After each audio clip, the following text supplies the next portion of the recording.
Today on Blue 58, the Packers are set at a lot of positions, but as everybody knows, wide receiver is basically wide open. And while it's certainly not great to feel unsettled at a position, especially one as important as receiver, I think there's some upside here, too. Blue 58! Hello and welcome to another episode of Blue 58, the one and only podcast of thepowersweep.com. I'm your host, John Meerdink, happy to be with you here for another episode. We've got a lot to cover in this one, so let's start in on it.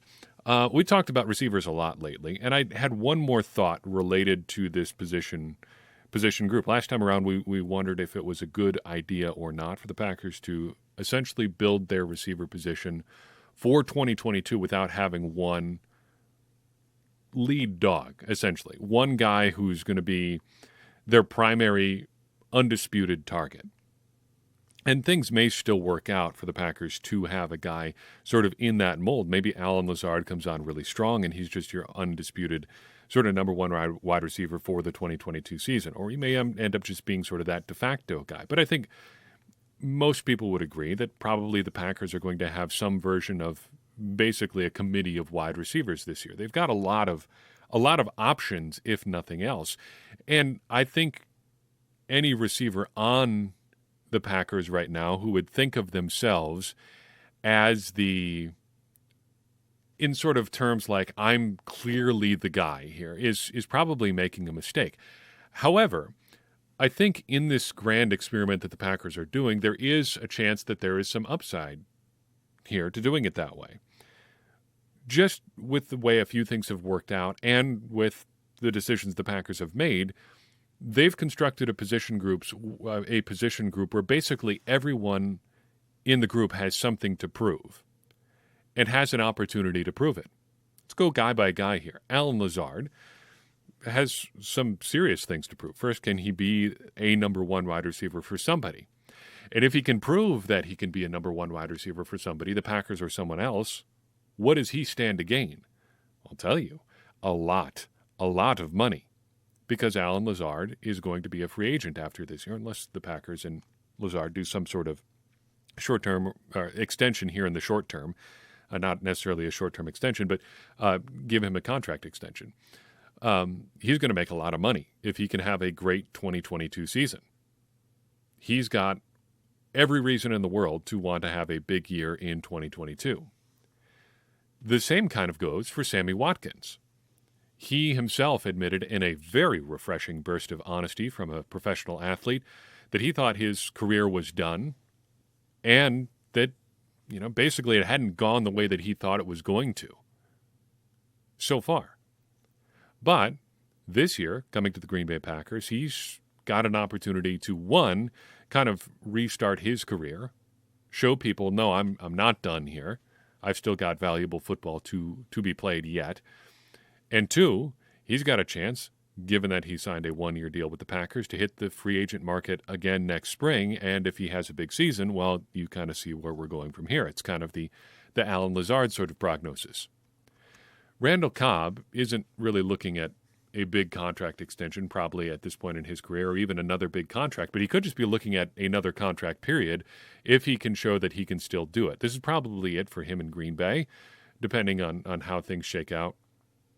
With Aaron Rodgers and a couple other factors on the roster, just given that there are young guys coming up behind him. But there may be a team out there that says, hey, we like what Randall Cobb did in 2021 or 2022, and we think he can do more of it in 2023. That's a few more $1 million in your bank account if you're Randall Cobb, given the guaranteed money that probably comes your way with a free agent deal. He, too, has something to play for in 2022 beyond this season alone. And you've got to believe he would like to end his career, if it's going to end after this season, with the Super Bowl. Omari Rogers, one of those guys who's following after Randall Cobb, is fighting for a job. I don't really know how in danger his roster spot is, but I wouldn't go so far as to call him completely safe. He's got some people to prove wrong. Or he's got some people to prove right. In the Packers, who traded up for him last year, saying, just kind of saying, hey, you weren't dumb to do that. I am worth having around, because last year he really wasn't. And if he can't do that, he might find himself out on the outs in Green Bay, and who knows if somebody takes a chance on him somewhere else in the NFL. I would think probably somebody does, but it's never a guaranteed thing. Right now, he's got a job, he's got a contract. He should show that that wasn't a mistake. That's got to be a pretty significant incentive. Now, those are the either veterans or guys who carry over from last year. What about some of the newcomers? Well, let's start with Christian Watson. Historically, and just about everybody has pointed this out, rookies do not do particularly well in the NFL as a whole, and with Aaron Rodgers in particular at receiver. Watson, just by virtue of how the roster is right now, has an opportunity to change that. He's going to be on the field. One way or another, he's going to be on the field, and he's probably going to be on the field quite a bit.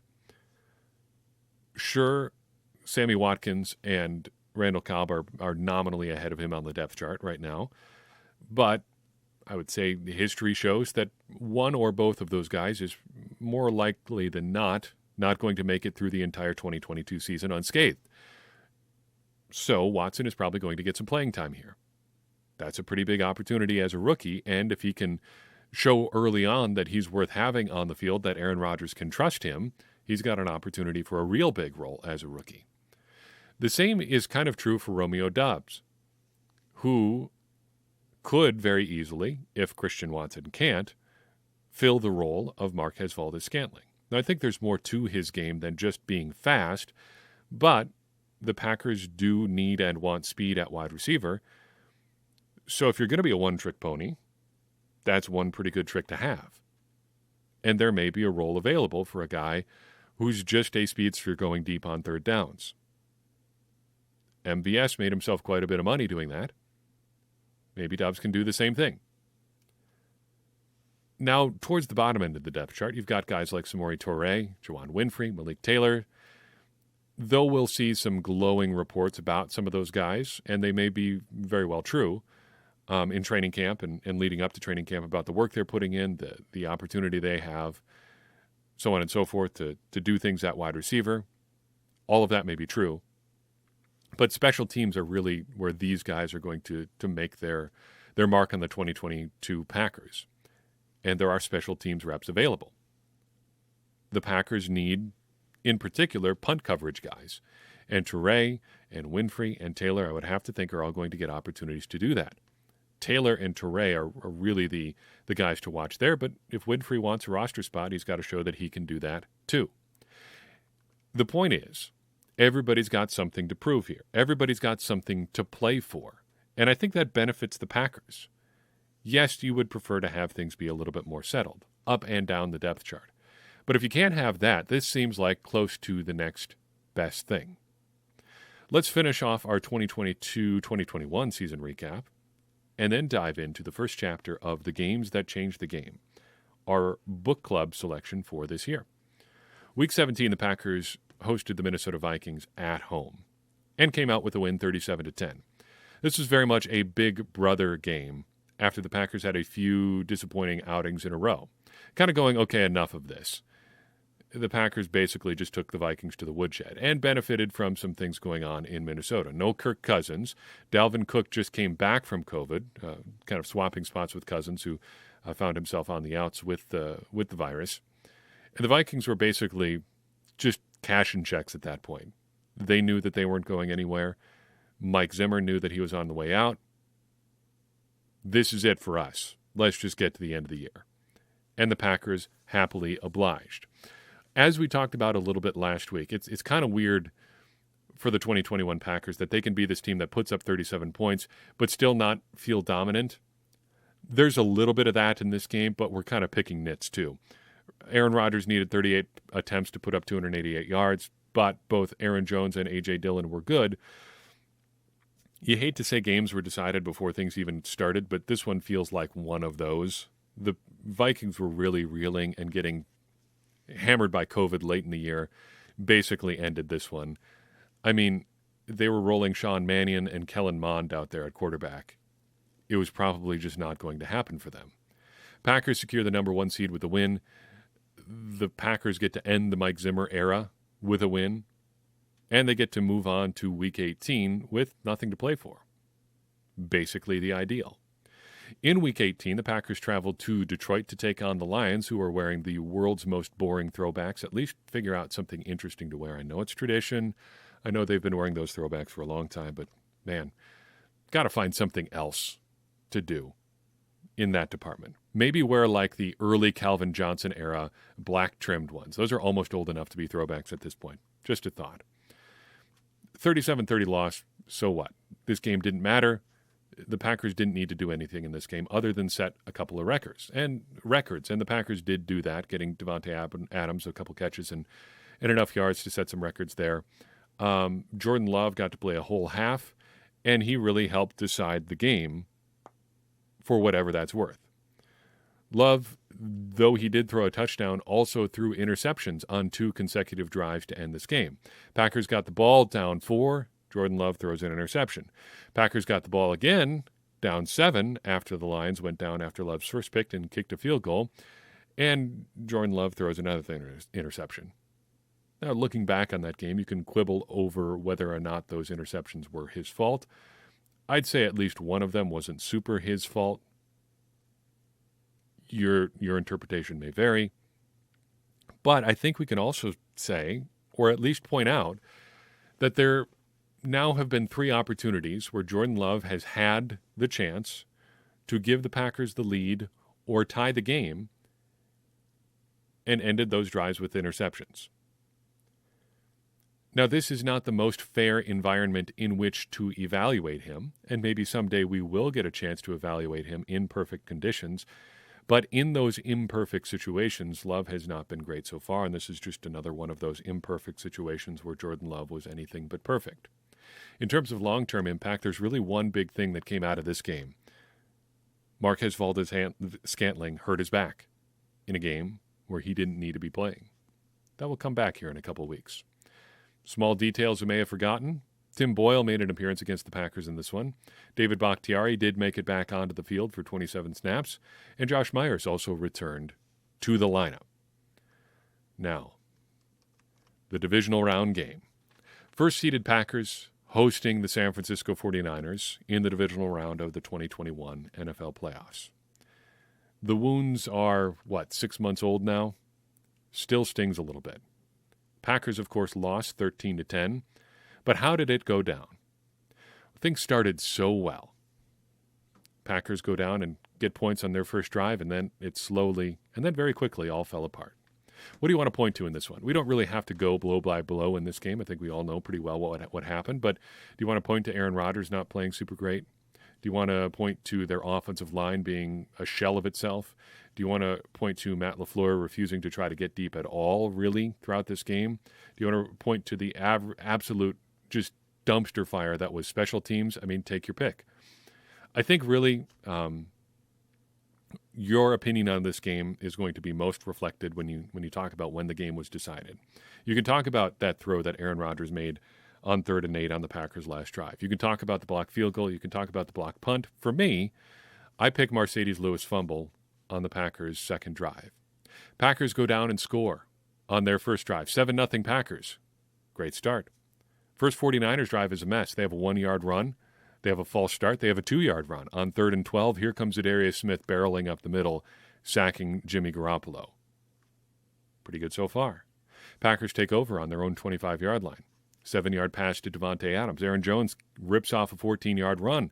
Aaron Jones catch and run for 9 more yards. On 2nd and 1, A.J. Dillon hammers away for 3 yards. Everything's clicking. Packers are in 49ers territory, and then Marcedes Lewis gets the ball in the flat on 1st and 10 and fumbles. Looking back, it's like somebody made a mistake. Like this wasn't supposed to happen. What was supposed to happen there was the Packers were supposed to go down and punch in another touchdown. Suddenly it's 14-0, and you could see the 49ers wobbling. People weren't sure how much Jimmy Garoppolo was going to play in this game, if at all. You could see there was some uncertainty in the San Francisco 49ers, even on defense. Their defense that's pretty good overall. 14-0. Does San Francisco fall apart? Is the route on? Are the Packers stampeding to the NFC Championship game? As it turns out, no. The long-term impact of this game basically ended a window for, I would say, what you could call the early era Matt LaFleur Packers. Zadarius Smith is gone. Billy Turner is gone. Davante Adams is gone. Matt LaFleur's internal special teams coach hand selection. Maurice Drayton, gone. And now the Packers are, if not rebuilding, retooling. Certainly this game cost the Packers a shot at the Super Bowl. The Rams were pretty hot coming in. I don't know if they beat the Rams. They did earlier in the season, but the Rams were a different team by that point. I don't know if you can say for sure one way or another. In fact, I know you can't say for sure, and I know exactly why. Because we'll never know.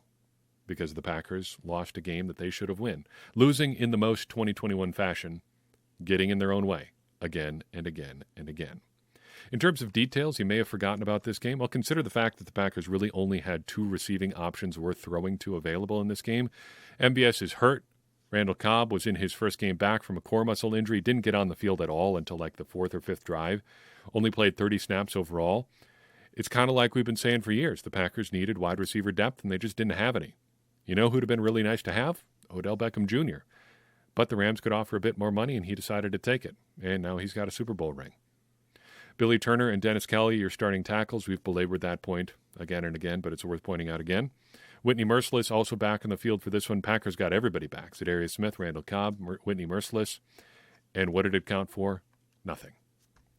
And of course, not for nothing in this one, but looking back on my notes from this game, the ink ran out in my favorite note-taking pen. Was that a factor? Hard to say, but can't rule it out. Just as one final, twist of the knife here. If you want to be on the Aaron Rodgers didn't play well bandwagon, here's one for you that goes a little bit unnoticed. There is the famous block punt, of course, in this game. But just prior to that block punt, what happened on 3rd and 8? Aaron Rodgers takes a sack. Just terrific stuff. On a more positive note, we've got 3 individuals I would like to shout out before we get into our discussion of the games that changed the game. Would like to shout out Wander, Nick McSwain, and Victor Barbosa, each of whom have been supporting us on Patreon for quite a while. If you'd like to join us on Patreon, head to patreon.com/thepowersweep. Contribute any monthly amount, then you'll get any and all of the benefits that come with that. You'll get a little bit of bonus content. You'll get access to our Discord server where you can hang out with Packers fans from all over the world and talk about whatever it is your heart desires to your heart's content. A lot of good people in there, and we have some great talks literally every day. Lots of good stuff going in there all the time. Head to patreon.com/thepowersweep. Join us there. I'll give you a shout out, and I will invite you into our Discord server, and you can hang out with us as much or as little as you would like. It's a great time. I would encourage you to do it. All right, The Game That Changed the Game by Ron Jaworski, this year's book club selection. Overall impressions of Chapter 1. Looking at this book, early impressions, I would say one of the things I enjoy the most is Jaworski's humility, which I don't think he's a not humble guy, but he's got a certain amount of confidence that always came through during his time as an ESPN analyst and a Monday Night Football analyst. A confident guy, but you can see that confidence is born out from a few things. First, he was a very solid NFL player. Secondly, he's got a great appreciation for the history of the game, clearly. And thirdly, he clearly loves the game a lot and wants you to love it too. That's a lot to like. And that really comes through in the book. Chapters like this one, talking about the 1963 AFL Championship, help me articulate why I have a hard time calling most modern players and coaches the greatest of anything. If you're a even midterm listener of Blue 58, you know that I hate the constant desire by everybody who covers football to call Tom Brady the greatest of all time, because I don't think that's a category that exists. But looking at the modern game as compared to the game that guys like Sid Gilman played or coached, you can see that most football today is just footnotes to guys like Sid Gilman and his contemporaries.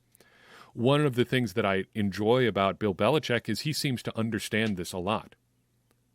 He knows that most of what happens in the NFL today is not really innovation in any way. It's just reinterpretations of guys that really did innovate, guys like Sid Gilman. And so many innovators are out of place in their time. I love the quote from Bill Walsh in this chapter, quote, "Sid was so far ahead of his time, people couldn't totally understand what he was doing," end quote. Hopefully, people have the opportunity to say that about what the current Packers are doing. Matt LaFleur, so far ahead of his time, nobody could figure it out. I don't know if we're ever going to see that in the NFL again, though. I don't know if you can get that far ahead of your time anymore. I don't know if there's that much room in the game. Maybe there is, and maybe that's where the innovators are going to come from, the people who understand that there are opportunities like that, but I'm a little bit skeptical. Interesting notes from this chapter. Love this quote that Sid Gilman understood the geometry of the game. That's something that it's easy to forget about if you're watching on TV at home. So much of football is just about getting to this particular point faster than the other guy. And most of offensive and defensive design is about giving your players opportunities to do that. I am not sure about the anecdote about Sid Gilman inventing the hot read. That may or may not be true. But you can see why it would be necessary if, in the overall scope of his offense, you're releasing your backs and ends into the pattern right away. That's important to have a quick read to get the ball out, because that's crucial to his offense. Loved the detail that Sid Gilman was all about the details. Jaworski's nugget about wanting to correct his grip on the football was just so good, and you hear that again and again and again as we talk about the great coaches in the NFL. In terms of the AFL Championship in particular, I thought it very interesting that this game was so run-focused, given Sid Gilman's reputation as a pass sort of guy. But he also said that he liked to pass to set up the run. And Gilman's quote about that is just music to my ears. Running to set up the pass was backwards then, and it's backwards in 2022. Passing sets up the run way more than running sets up the pass. Establishing the run has been proven schematically and analytically to not really exist. There's some very, very minor benefits towards doing it, but it really doesn't affect how defenses react to your play-action passing. It just doesn't. I know that it goes against conventional wisdom, but everything shows it. It's not a factor of how often you do it. It's just that you're doing it. And that means that you've got to be throwing play-action stuff, and you've just got to be throwing, and it'll give you opportunities to run. The game in particular, a fascinating route, if there is such a thing, just a really good example of how sometimes you can get blown out because of fluky things, and sometimes you can just get blown out because the other team has figured out everything that you're going to do and how to attack it perfectly. Loved Larry Eisenhower's quote from the Boston Patriots. Quote, "They weren't passing that much, and we were baffled. What's going on here? This wasn't what we had prepared for. I still have visions of all those thunderbolts flying by me, over, around, all over the joint. It was embarrassing," end quote. If you play sports for any amount of time, sooner or later you're going to end up on the receiving end of a game like that. Just too bad for Eisenhower that it happened in the actual championship game. Them's the breaks. That's sports. Some interesting Packers connections in this chapter. There may be more, but three quarterbacks really jumped out to me. Tobin Rote, John Hadel, and Babe Parilli. Rote got the start for the Chargers, Packers quarterback from 1950 to 1956, went 10 of 15 for 173 yards and 2 touchdowns in this game. John Hadel comes in to relieve Rote in the second half. He had plenty of success under Gilman, probably too much success, because that was a big reason the Packers ended up trading for him in probably the worst trade in Packers history. And finally, Babe Parilli lines up for the Patriots. He played for the Packers in 1952, 53, 57, and 58. Interesting stuff. Loved the first chapter, loved the history, loved taking a look at a game that I honestly hadn't put all that much thought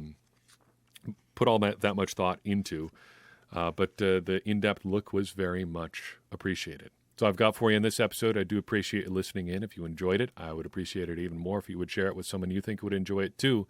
It's going to help more people find the show, and it's going to get more people involved in this conversation that we are having about the Green Bay Packers, which in turn is going to help all of us, me included, become smarter Packers fans. And as I always say, smarter Packers fans are better Packers fans, and better Packers fans are what we all want to be. I'm your host, John Meerdink. We'll see you next time on Blue 58.